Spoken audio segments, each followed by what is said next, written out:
Before this video begins, I want to give a big shout out to my top tier Patreon supporters, Daoist Soulweaver and William the Weeb. You guys are legends. If you want to support the channel beyond the much appreciated like and subscription, then head on over to my Patreon via the link in the description below. Now let's get started. So, ladies and gentlemen, all 3 episodes of the Dark Beginnings prologue are officially out, and I'm not gonna mince words.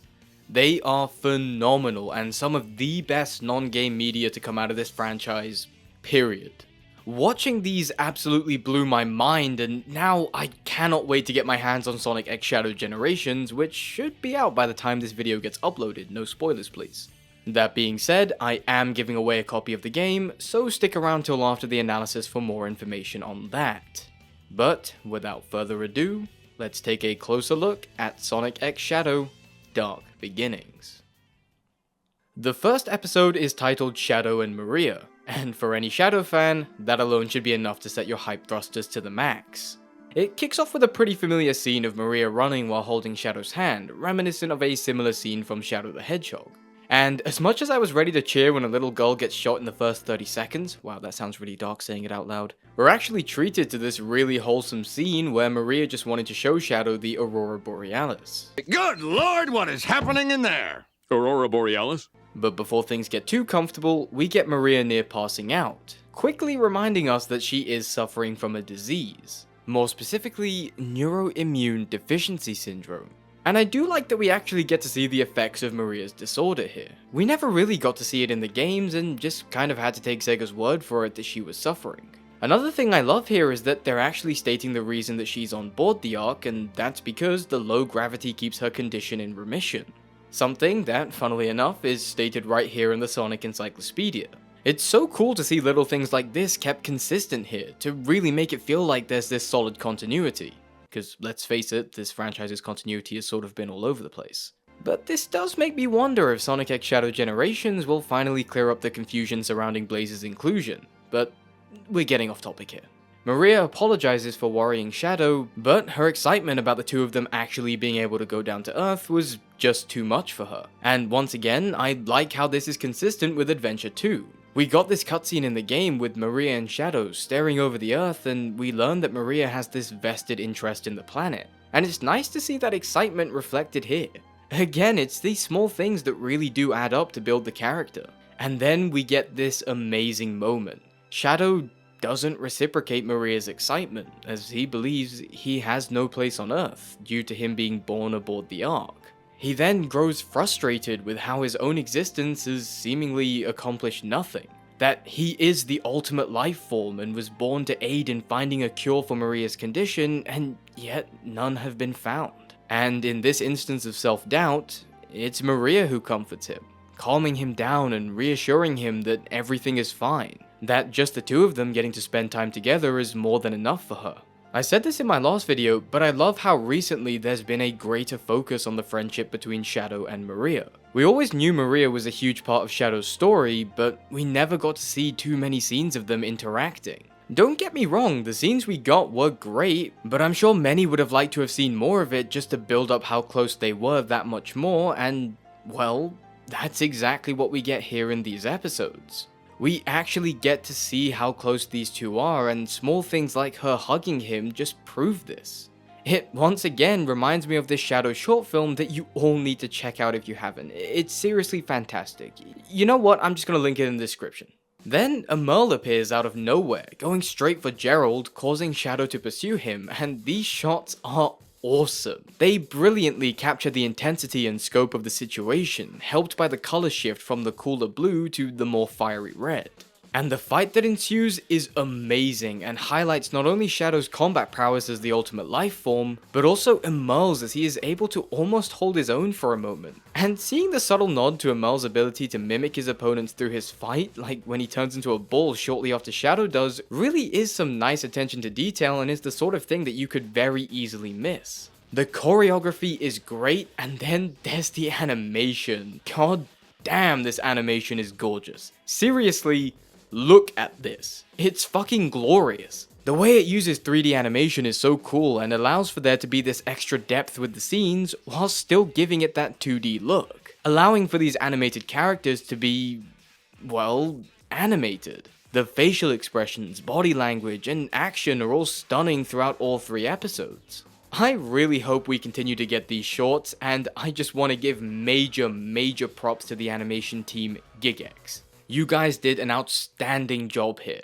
Anyways, as Shadow lands the final blow, a bunch of glass shatters and Shadow is left confused, saying this isn't right and that these gun soldiers that appeared out of nowhere are attacking too soon, immediately telling us that none of what we're seeing right now is really happening. And these animators make full use of this, even having Shadow fall into Gerald Robotnik's cell that is modeled after his actual cell from Prison Island in Adventure 2, another nice little consistency. The screen effects, along with the flashing memories of the gun soldiers executing him, really pulls us deeper into this mindfuck. And this shot of Gerald being pulled further and further away from Shadow no matter how fast he moves is brilliant. This is all built on memories, events that already occurred, so it's fitting to show that no matter how fast he runs, he can't save Gerald. He can't change the past. And I absolutely adore all of this heavy red smoke and fog that we see, very reminiscent of the sky during the Black Arms invasion in the Shadow the Hedgehog game. Again, another small consistency that helps everything feel a bit connected, whilst also just looking pretty cool. And finally, we see it. This vision of Maria crying out for Shadow as he helplessly falls into the abyss, unable to stop her being gunned down by the military. God fucking damn. I have no jokes here. This was dark, and I mean that in the best way possible. Tone has always been an important thing for me with this franchise. I'm really not a fan of the overly jokey and honestly cringe-inducing tone we got throughout the 2010s. But over these past few years, we've kind of seen a shift. Sega are once again taking this franchise in a more serious direction, and I couldn't be happier. Obviously, I don't want all the lightheartedness to disappear completely, but there are times to utilize it to balance against these darker tones, and Shadow's story needs to have a more serious tone, especially considering the heavier subject matter involved. So I'm glad they're actually giving this the respect it deserves and not treating everything like a joke or finishing every sentence with some kind of punchline. I would hate to see how this kind of thing would be handled in the 2010s. But this takes us to the final scene of the first episode, where we see Shadow in the present day as he looks up at the Ark, wanting to search for answers, believing that there's more to this nightmare than meets the eye, wondering if Black Doom has somehow returned. And with that, it pans up to the moon, and yes, it's actually destroyed. The moon has been an odd talking point, seeing as it was blown up by Eggman's laser piss, and yet every single Sonic game since, it's been whole. But it looks like the moon being blown up by the Eclipse Cannon is canon now, which again just makes it feel like Adventure 2 actually had this lasting impact, playing into that continuity. And with that, we head into episode 2, Finding the Way. We kick off with a flashback to the Ark 50 years ago with Maria coming across the gun commander as a child, now officially called Abraham Tower, so he's going by his name from the Archie comics, and hey, Ian Flynn wrote them, so it's nice to see that coming back around. Sorry, Commander Olive Garden, maybe next time. He says to Maria to keep that freak away from him, to which we see Shadow staring into a vat containing a Black Arms alien, and looking seemingly disturbed. He compares himself to this alien, calling it ugly and heartless, and since he's made from the same DNA, he too is no different. And the way this scene shifts as he undergoes this moment of introspection, with the darkness drowning out everything except him and the alien representing his thoughts, is beautiful. Hell, even this shot of part of Shadow's reflection being obscured by the alien's eye is perfection and further captures that idea that he will, in his mind, always have a part of that inside of him. God, the cinematography is too good. But, much like before, it's Maria who stops him going down that dark rabbit hole. She simply says that it isn't true, that Shadow has a big heart, even if he may have trouble expressing himself, which just... yeah, that's perfect. That is a brilliant way to describe Shadow. This was something that I even said all the way back in my Shadow character analysis. He does care about people. He isn't emotionless. He just has a hard time displaying his emotion. Shadow isn't heartless or an over-the-top edgelord like the 2010s would want you to think. He's just a bit more introverted and so doesn't easily express himself in the way that others can. But no matter this, he does care, especially about Maria. That's why his existence frustrates him. He was designed to cure Maria, and yet that hasn't been accomplished. It's no wonder that he's struggling internally, and I'm glad to see Ian Flynn exploring this side of the character more. And I do really love the idea that it's Maria that grounds Shadow, bringing him back and stopping him from losing himself, much like earlier. It just further reinforces why she was so important to him. We then cut back to the present day where Shadow is storming into a Robotnik base looking for a spaceship, and yeah, just look at this animation. I don't need to say much more. I mean, Shadow fucking punches a guy's sword out of his hand, then smashes through him, and then throws the sword in his face, all in the span of a couple of seconds. And hey, these are the samurai egg pawns from Sonic Colors. That's pretty cool.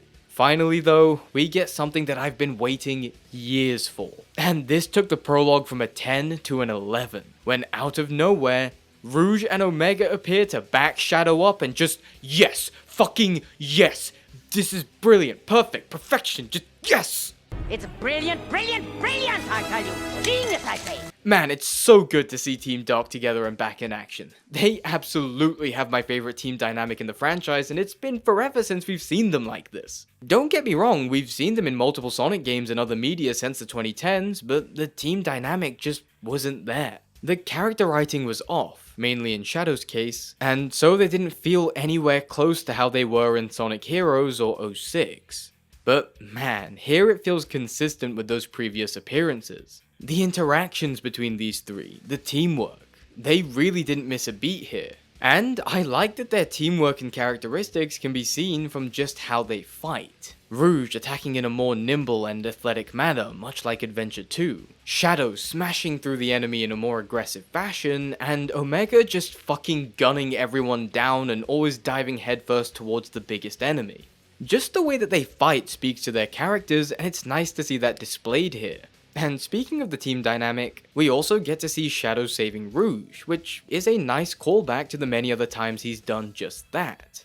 I also love how Omega keeps saying I called dibs whenever fighting an enemy, and when he first appeared, called them inferior models. He even later, like a child, says, I wanted to destroy it. One of my favorite things about Omega in Sonic Heroes was his sheer, ruthless aggression. He was locked away by Robotnik and so harbors an extreme resentment and hatred of him and anything he created. In the game, he took so much pleasure in destroying Robotnik machines and always did it in a cocky manner. Hell, during a team boss fight, he actually almost celebrates when one of his own teammates gets knocked out if it means a better chance at getting to and defeating Robotnik. So, to see that tradition continued here is genuinely nice to see. And whilst we're at it, the voice acting here is also amazing. It definitely feels like there's much better direction here. Rouge no longer sounds like she should be standing on a street corner, but still carries that femme fatale energy. Omega no longer sounds devoid of emotion, or like he's got a cold. And wait, he's voiced by Roger? Huh, he's really got one hell of a range, doesn't he? And then we get the star of the show, Shadow. Now, I've been pretty mixed on Kirk Thornton as the voice of Shadow. Every time he's played the character, it always sounded overtly gruff, sneering, and broody. Worthless. Don't show your pathetic face around me ever again. But, much like Roger when it came to Sonic, it was more the script and direction that let the voice down, not the actor. Kirk Thornton is definitely talented, and it's amazing to get to see him actualize his potential with the character here. He not only carries that gruffness, but there's also the emotional notes being hit brilliantly, as we saw earlier. I don't know if there's a place for me on Earth. Professor Gerald made me the ultimate life form. I should be the key to all manner of medicines. Curing you. The line delivery here just feels natural and not so forced like it was in other games like Sonic Forces. Everyone else in the cast also does a great job here too, no real complaints from me. Anyways, getting back to the fight, we learn exactly why Rouge and Omega are here, and it's because they were sent to obtain intel for Gun. So Rouge is still working for them, and I like that her first thought for backup for a mission is Omega. Again, it speaks to their friendship and also that team dynamic. It's also cool that once they're done fighting the Egg Pawns, they fight the Egg Breaker, who was actually a boss fight in the Shadow game and even appeared in the IDW comics. God, how many references can they fit into this?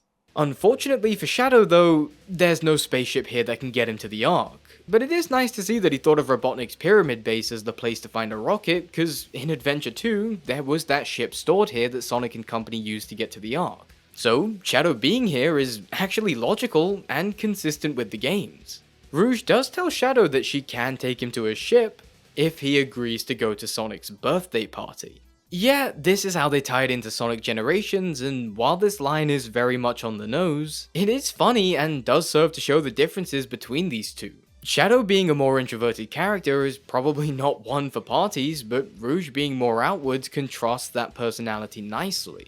I especially like how Shadow's response is just a sigh and Rouge assumes that's a yes. It does speak to their relationship and how close they are, with Rouge being one of the very few people who can actually read him and even get through to him. We'll come back to that point a bit later. I mean, how many Sonic characters could really get Shadow to go to a birthday party? And come on, it's pretty funny how in the middle of raiding a base and destroying all these mechs, Rouge just tries to get Shadow to go to a party and be more sociable. And the idea that Shadow is willing to go to Sonic's birthday party also tells us that he doesn't hate Sonic, which is good. I'm not asking for them to be best friends or anything of the sort, but as long as they have that mutual respect is all that is really needed. Rouge then tells Shadow that their next stop is a gun base, and this takes us into episode 3, to the Ark. We kick off in an elevator with our main trio surrounded by robots that they destroyed, before heading into a control room. Suddenly, gun soldiers launch an attack on Team Dark, and we get this absolutely badass line from Shadow. Gun is not my enemy tonight. Just an obstacle in my way. Mwah, perfection. A brilliant line that captures that attitude of Shadow being superior, like with how he was in Sonic Adventure 2, but without the cringe that was seen with the attitude from the 2010s. This takes us into an absolutely phenomenal action scene. Literally everything about this was perfect. Rouge hangs back to launch the rocket while Shadow and Omega fight, which again speaks to their teamwork. And Omega, my god, he immediately charges out and revs up his machine gun whilst grinding on a walkway, and it not only looked brilliant, but was also a neat little reference to the games, as there was a second or so needed to rev up the machine gun before it fired. And then Shadow fucking steals this scene. Catching a missile with his bare hands, making full use of his Chaos Snap ability to teleport all over the place, to either avoid attacks, or fucking grab the same missile he threw earlier and make sure it hits his target. Holy shit! Not to mention him using Chaos Control to stop time to destroy all of the remaining missiles, in before ripping off the canopy of the cockpit with this menacing look. Only to eject the pilot because, you know, he's a good person and wouldn't needlessly kill. He's no Mephiles. And it comes to a close with Shadow doing the whole cool guys don't look at explosions bit, and man, what a fucking action scene. Shadow then takes off in the rocket, but then a bunch of gun defense systems activate, ready to take the ship down, and as Rouge pleads to Omega to take them all out, the gun commander returns, ordering all units to stand down in a twist I honestly didn't see coming. And what is interesting here is that Rouge refers to him as Abe, possibly suggesting a more personal connection between the two. Rouge shows off the intel she grabbed, which briefly displays a photo telling us that she was obtaining information about the Time Eater, which is another interesting way of tying this to Sonic Generations. God, it really is difficult to remember that all this is just an advertisement for a game. But I do like the character development we get here with Abe. He seems almost disappointed that they didn't come to him for a ship and chose to attack the base instead. He states that he would have been more than happy to help, given how much Shadow has done by saving the world from Black Doom. Again, it makes it feel like there's an actual continuity here with the Sonic games, and that previous events affect future ones. He then scolds Rouge for not talking Shadow down from the attack, and then we get a really interesting response from her, saying that there was only one person who could have done that, with Abe simply replying that she was taken from them long ago.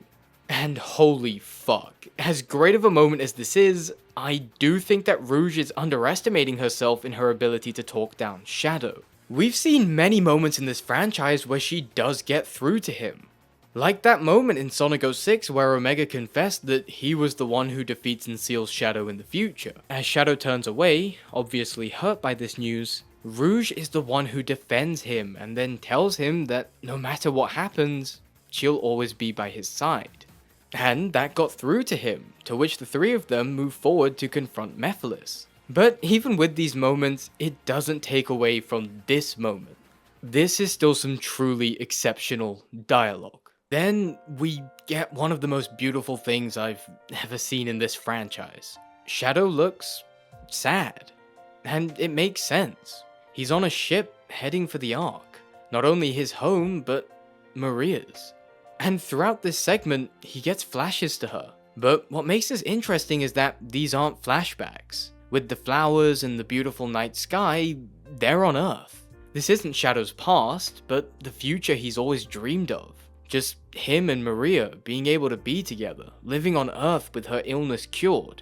His dream and hers. That's all he wants. And all this is accompanied by the song Without You, which is brilliant and used to perfection here, with lyrics equivalent to that of an emotional gut punch. But as his eyes widen to these thoughts of Maria, he recognizes that all this is not possible. Maria's gone. That's a part of his life that was ripped from him long ago, and now he needs to focus on the mission at hand.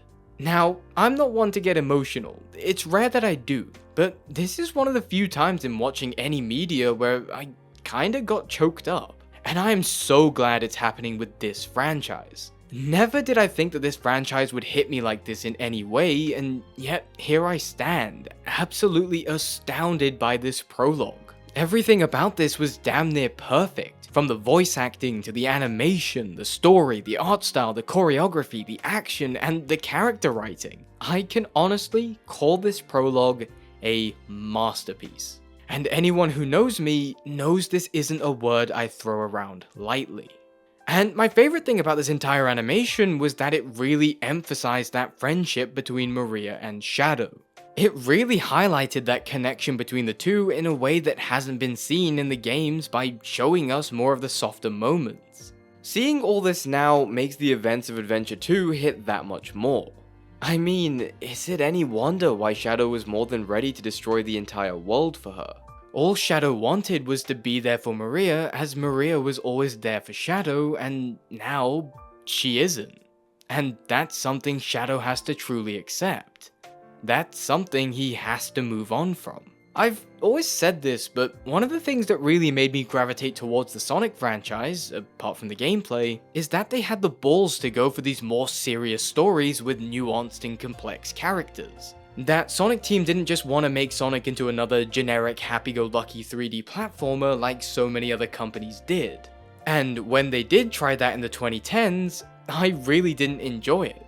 And neither did many others. It was as though something was lost from this franchise. But now, with Frontiers, this prologue, the Knuckles animation, Sonic X Shadow Generations, and the movies, it looks like we're back to these incredible stories with more serious tones, well-written characters, and, well, hot. And I couldn't be happier. And I need to give massive props to Ian Flynn. He killed it with this, and his writing with the franchise over the last few years has been some brilliant stuff. And guess who said that Ian Flynn taking over for the games would be an amazing thing for the franchise? Honestly, my only criticism with this prologue is that there just wasn't enough of it. Imagine getting a whole show or movies with this style and writing. I honestly would take them over the Paramount live action films. And you guys know how much I love those, and I have no doubt that Sonic 3 will be incredible, but the thought of it all being done in this style gives me shivers at how awesome it could be. And now I'm more excited for Sonic X Shadow Generations than ever. Hopefully the franchise continues to have writing just as good as this, but, as always, only time will tell. Now, before we get to the outro, I want to quickly talk about the giveaway. One of my favorite things to do is read the comments you guys leave. The amount of interesting points and discussions had in the comment section is genuinely so much fun to see. That being said, in order to enter the giveaway, leave an interesting comment. That's all. It can be about Sonic or other franchises, this animation, the comic books, pretty much anything. Just something that'll be cool to read. I'll put them all into a random generator and the winner will be announced in 48 hours via a community post, so keep an eye out for that to see if you win. But that's it from me. Thank you all so much for watching. If you did enjoy this video, then why not leave a like, subscribe, and turn notifications on to keep up with all future content. If you want to go above and beyond in supporting the channel, then why not check out my Patreon, the link is in the description as always. And speaking of which, I want to give a very big thank you to all of my patrons. You guys are legends. But with all that said, I'll see you guys in the next video.